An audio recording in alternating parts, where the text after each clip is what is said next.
Hello and welcome back to the tied-up video demonstrations of basic physics concepts. In this video, we review two concepts, distance and displacement. In the earlier video, we have seen that the location of a car in a parking space can be accurately represented by two numerals and two directions, and we realized that this is a vector quantity. This is called a position vector. Later, we used a systematic reference coordinates system for the representation of this vector quantity.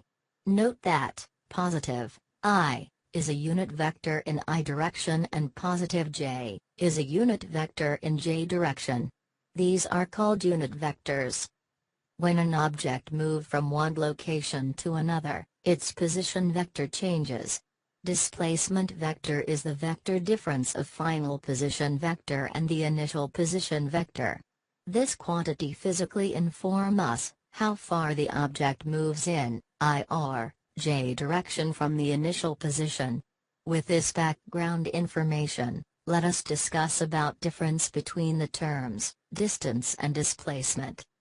Imagine that your car is in location A in the parking ground and you are driving car to a restaurant parking lot B, as indicated.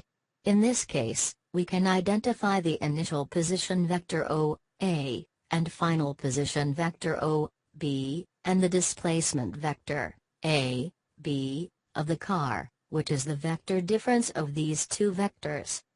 Distance is a scalar quantity and it conveys information on distance to reach point B from point A, using a specified path.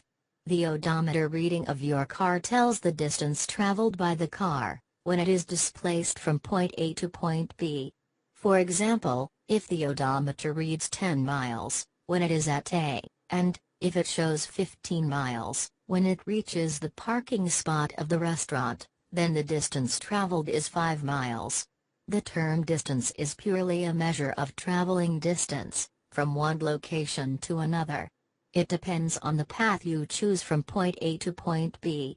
If the object moves from A to B, in a different path, the distance traveled or distance will be different. Finally, when we say the term distance, it simply communicates a possible length scale, from a location A, to another location B, using a specified path. If the path is different, the distance to reach that location may be different. But when we say displacement, it is unique and very specific and there is only one displacement vector we can imagine between the two locations. Now consider a special case of motion, the motion along a straight line from one location to another.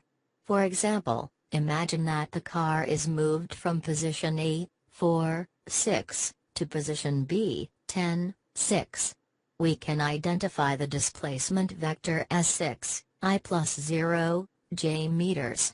In this case, the distance traveled is 6 meters. We can see that the magnitude of displacement vector A, B, is same as the distance traveled in this special case of motion along a straight line. Thank you for listening.